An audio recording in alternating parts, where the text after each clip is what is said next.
Hey everybody, Bill Harper, Brand Boss HQ. Welcome back to part 2 of our series on building true brand differentiation. If you haven't watched part 1 yet, I highly recommend you do, because in it, we lay the foundation by identifying your biggest threat and unpacking the commodity trap. But now it's time to dive deeper, and today we're going to explore the brain science behind attention and start crafting a strategy you can actually put into action. Ready to get started? All right, let's dive in. So section 4, the brain science of attention and why differentiation wins. So far, we've really talked about what happens when your brand blends in and how it slips quietly into the commodity trap and how that undermines your pricing power, your message, and your growth. Now I want to shift gears, though, and talk about the science behind why this happens. Because it isn't just a branding problem. It's not just a copywriting problem or a messaging problem. It's a brain problem. And if you don't understand how the human brain processes information, your marketing, no matter how professional or polished, will keep getting filtered out. So let's talk about what the brain is actually doing when your audience sees your brand. See, your brain has a built-in spam filter, and that's a good thing. Every single day, your customer's brain is hit with between 4,000 and 10,000 commercial messages. That includes ads, social posts, product packaging, headline, pitches, email subject lines, you name it. And there's no way the brain can process all of that in full. So it builds a filter, a gatekeeper. It's called a reticular activating system, or RAS. Think of the RAS as your brain's editor-in-chief. It decides what gets through and what gets deleted, and it's ruthless. Here's what the RAS system is scanning for subconsciously, constantly. Number 1, contrast. Is what I'm seeing different from what I've seen before? 2, emotional. Does this make me feel something? 3, relevance. Does this connect to something I already care about? Number 4, identity. Does this speak to who I am or who I want to become? That's it. Just those 4. If your message doesn't check at least one of those boxes, your audience's brain doesn't argue, it doesn't debate, it doesn't give you a second look. It simply says, not important, and it filters you out. Gone, rejected, ignored. So let's look at what this means in the real world. Imagine your customer is scrolling LinkedIn, and this is what they see. We help innovative businesses unlock scalable growth through tailored solution. The brain goes, seen it, generic, no emotional relevance, skip, scroll. Then 2 posts later, they see, still stuck at 5 million? Here's why your messaging is the problem and how to fix it. And the brain goes, wait, that's me. That's specific. It's relevant. Stop scrolling. Pay attention. It could be the same person, the same product category, radically different reaction, though. Now, this is the same person. They're looking in the same product category, but they're having a radically different reaction. One got deleted by the brain and the other got noticed. That's the power of understanding how attention works. So let's break down the 3 big levers that trigger the RAS. Number 1, contrast. This is different than what I expected. The brain is constantly scanning for pattern disruption. Something that looks or sounds different gets flagged as, hey, this may be important.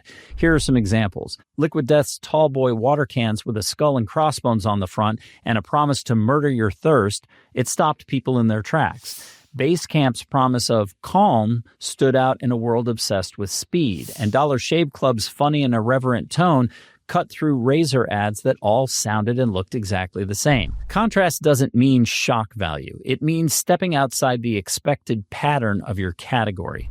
Number 2, emotion. This makes me feel something. The RAS doesn't just respond to logic. It's emotional first, because people buy on emotion and they justify logically. If your message can trigger humor or curiosity or frustration or hope or pride or relief, you've earned your way through the filter. That's why safe professional copy gets ignored, because it's emotionless and irrelevant. It wants to describe rather than connect. And in today's world, attention is emotion first, ration later. Number 3, identity. This feels like it was made for me. The strongest brands don't just sell products, they signal identity. When somebody says, oh my gosh, that's exactly how I feel, or this is finally what I've been trying to say, or this brand just gets it or gets me, they're not talking about features. They're talking about alignment, and alignment makes you unignorable. Because when your audience feels like your message belongs to them, they don't just notice it, they remember it, they repeat it, they share it, and that's how message becomes movement. All right, so let's talk for a second about why being better isn't enough, because this is where a lot of businesses get sideways. You might actually be a better service provider or a better designer or have a better solution or have a better team. But if your message doesn't trigger attention, no one will ever find out. You can't sell to someone who doesn't remember you or isn't willing to engage, and you can't convert to someone who didn't hear you or isn't interested in listening. Better doesn't win. Clear, emotional, and different does. All right, let's compare generic versus differentiated messaging so that you can see how this works in action. And here are some side-by-side comparisons. Generic is saying something like, we help companies grow. Differentiated and RAS triggering is, we help underdog founders punch above their weight class. Generic is strategic business solutions. How many times have we seen that one? Differentiated is, your message is costing you millions. Let's fix that. Generic is premium hydration. Differentiated is murder your thirst. Generic is monthly razor subscriptions. Differentiated is, our blades are fucking great, which is what Dollar Shave Club said. See the difference? The generic side is accurate, but the differentiated side gets noticed and emotional engagement. Only one of these earns attention, and it's the differentiated side. All right, so how this impacts your whole funnel. Let's talk for a second about how this brain science plays out at every stage of your marketing and sales funnel. If your headline doesn't create contrast, it leads to bounce. If your copy doesn't trigger emotion, you wind up getting ignored. If your CTA doesn't feel relevant, it gets skipped. If your social sounds like everybody else, you get scrolled past. And if your pitch deck lacks identity, you wind up leading to comparison shopping. Attention is not something you ask for either. It's something you earn by aligning with how the brain actually works. All right, so how can you start capturing attention on purpose? And here's a quick checklist you can use to test your messaging. Ask yourself this: does this sound different from what others in our category are saying? Does it make somebody feel something? Would our best fit customers say, that's me, or they get it? Would your message stop someone mid-scroll? And could a stranger repeat it tomorrow without having to be prompted time and time again? If the answer is no, it's time to rewrite it. Not because you're wrong, but because the brain isn't going to pay attention yet because of how it's been developed. Here's the big takeaway. Attention's not a gift. It's a neurological response that you can activate strategically. And the brands that understand how the brain filters information, well, they wind up building everything to pass that filter on purpose. Because once you earn attention, you earn trust and you earn relevance and you earn choice. And that's when the real shift happens. Next up, I want to talk about how to make that shift permanent by grounding the differentiation in strategy, not just arbitration or style. Because great messaging doesn't start with creativity, it starts with clarity and strategy. All right, section 5, differentiation is strategy, not style. So let's make something absolutely clear before we go any further. Your brand is not your logo. It's not your color palette. It's not your font choices or your website. Those are expressions of the brand, but they are not the engine for growth, because real differentiation doesn't start with design or creativity. It starts with strategy. The common mistake most brands make in trying to differentiate is that they approach it like window dressing. They say things like, well, let's update our visual identity, or we should rework our tagline, or maybe we just need a better looking package or website, or let's sound a little more edgy. And don't get me wrong, design and voice matter, and they matter a lot. But if they aren't built on top of a strategic foundation, they just are decoration and they have no meaning. It's like painting a car that has no engine. It might look great sitting still, but you're not going anywhere.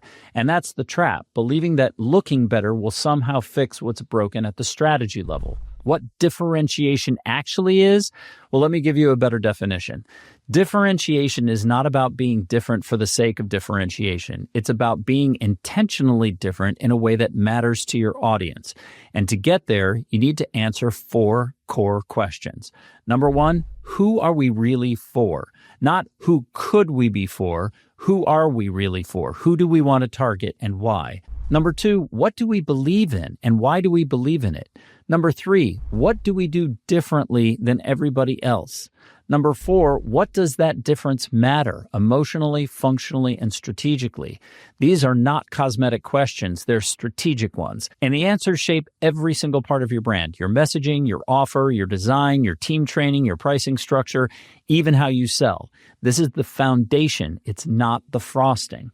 So the brand positioning triangle, this is where we talk about where true differentiation lives. It's not your logo, it's not your tone of voice, not even in your product features. It lives at the intersection of 3 key insights: your brand, your customer, and your competition. I refer to this as the brand positioning triangle, and it's where your strongest strategic advantage is hiding in plain sight. So let's break it down. Number 1, your brand. This is all about you, but not in the ego-driven, like we're amazing kind of way. It's at the intersection of 3 internal truths: what you believe in and why you believe it, what you are genuinely great at and can sustain doing over time. No lipstick on a pig here. Don't try to become something that you're not. It's what you are genuinely great at and love doing, and what you can profitably deliver over time. It's not just capability, it's conviction. So ask yourself, what are we willing to stand for, even if it makes us polarizing? What transformation are we uniquely built to deliver to our customers? And where do we create the most value with the least friction? This is your strategic center of gravity. Now we turn to the customer. This isn't just about demographics or buyer personas. It's about psychographics. It's about the real unmet wants and needs of your ideal client, especially the ones they don't see being addressed by anybody else. Ask, what pain are they tired of tolerating? What friction do they keep running into? What do they wish someone would finally say out loud on their behalf? And what would make them feel seen, respected, and understood? You're not looking for data points here. You're looking for emotional insight. Because if you can articulate what they're feeling before they can put it into words, you instantly earn relevance and credibility. And finally, we're going to take a look at the competition. And this is where most brands stop at surface level analysis. But you're not here to copy and chase them. You're here to understand what they are, 1, unwilling to say, 2, unable or unwilling to deliver, and 3, too scared to try or do. Ask, where are they playing it safe? What beliefs are they avoiding? What promises do they repeat that nobody believes in anymore? These are your opportunity zones, because if you can step into that white space, the conversation your competition is too afraid to have, you own it by default. And this takes us to your strategic sweet spot. Your most powerful brand position lives at the intersection of what your brand believes in and does best and is most profitable doing, that your customer really wants but isn't getting, and that your competition is unwilling or unable to deliver. That overlap, that's where positioning becomes magnetic. That's where marketing starts to feel like alignment instead of effort, bringing sales and marketing into a single well-oiled machine. And that's where your brand goes from one of many to the only one that makes any sense. All right, so let's talk about why strategy is greater than style. When your brand is positioned from this triangle rather than surface-level style or creative choices, everything changes.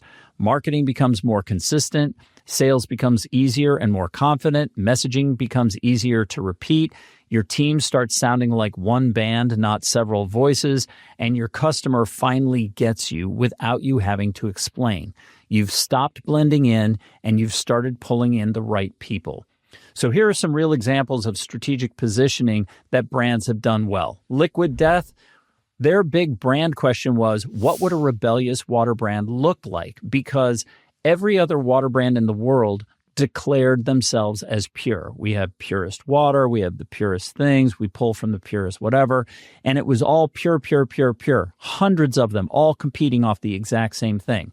Liquid Death came in and said, hey, what if there was an unpure water brand? What would a rebellious, unpure water brand look like? Now, their customer, they are still health-conscious buyers, but they're the ones that have edge and attitude. And the competition gap was no other water brand was aligning with counterculture or bold identity. So the strategic move for this brand was packaging water like a beer and marketing it rebelliously. And the result was that they've built a $130 million brand in one of the most commoditized industries. In fact, just recently, they were awarded a $1 billion valuation all for selling flavored water in a can. Basecamp, which is on the total other end of the spectrum, a B2B software solution, their brand belief was work doesn't have to be so chaotic. Their customer was small teams that they knew would be overwhelmed by the complexity in the day-to-day operations of business. The competition gap, most of their competition was making a mistake, and a critical one. They were racing to add more features, not less, which was actually adding to the very thing that was making business so chaotic in the first place. And their strategic move was to go the opposite direction. They made a simpler product, louder voice, clearer belief. The result is a cult following, clarity as a differentiation, zero VC dependency. They've grown based on this differentiation to achieve huge success without having to borrow money to get there. Another great case study is Patagonia. Their brand belief is, we're in business to save our home planet. And that's a radical shift for an outdoor clothier. But what they noticed was that their customers' wants, needs, and values were changing to become more eco-conscious.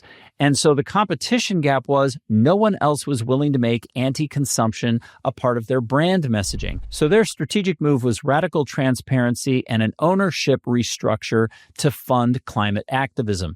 The result? A global system of ego activism and values-led capitalism. In other words, this belief in not selling has led to greater sales because consumers saw that the brand believed in what they believed in. None of these brands competed by trying to be the best.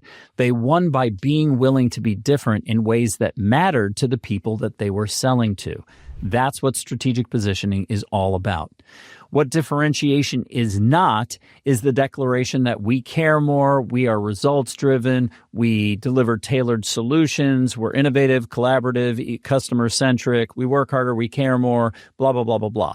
Those aren't positions, they're placeholders. And if your competitor can say it too, it's not differentiation. Now, I want to take a moment here to make a quick note. Some of you are going to hear this and say, well, our competitors could have said any of those things. Patagonia's competitors could have said that they were in it for saving the planet.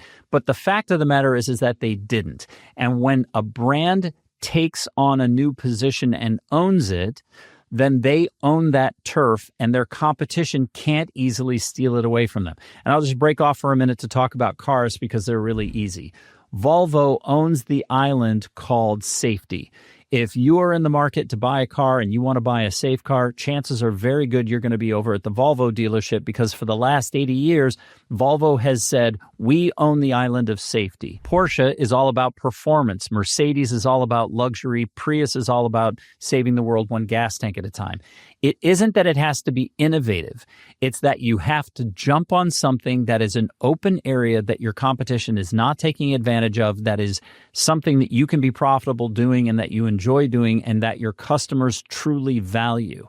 If it is open and not being utilized, it is up for grabs.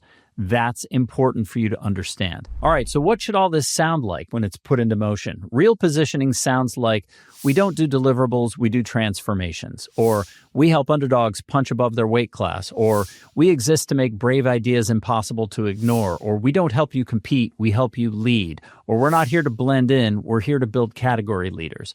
These are belief-driven. They're specific. They draw lines in the sand. And the right people, they lean in fast. So let me take a second to jump back to that Volvo example because it's really important here to understand how this works. A lot of businesses are fearful of niching down to one particular audience set. So when Volvo came out and decided to go after safety, somebody, I promise you, on their leadership team was saying, but if we just say that we're a safe car, we're going to lose the performance people or we're going to lose, these other people or whatever. And this is what they're missing. They were only getting a smattering of the general public to begin with.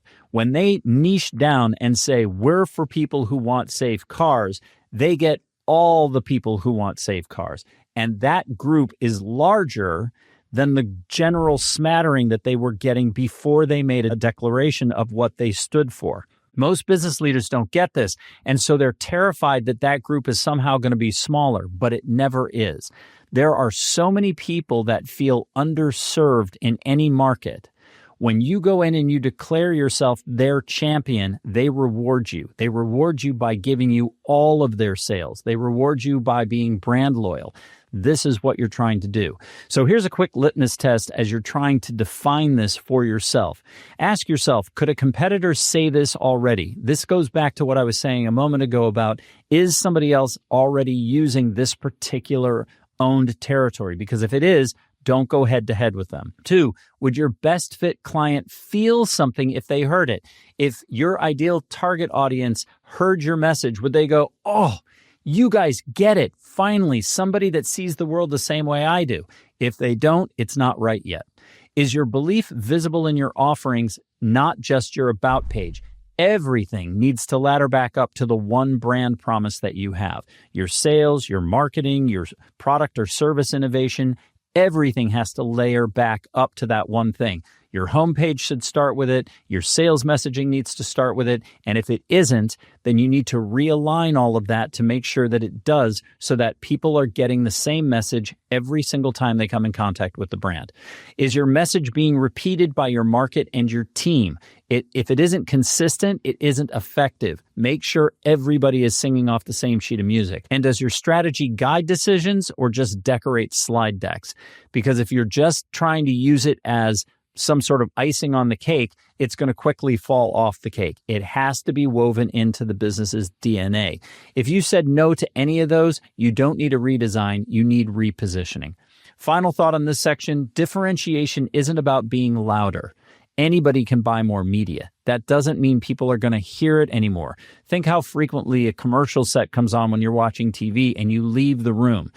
But also think about how much people sit and watch commercials during the Super Bowl because they know they're going to be good. This distinction is consumers saying we hate things that are irrelevant. So differentiation, not about being louder. It's about being clearer, braver, and more aligned to your target audience than anybody else in your category.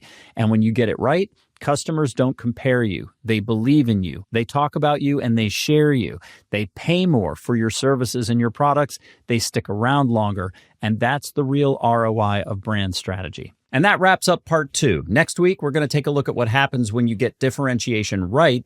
And I'll show you how to create the perfect tagline for your business. So stay tuned.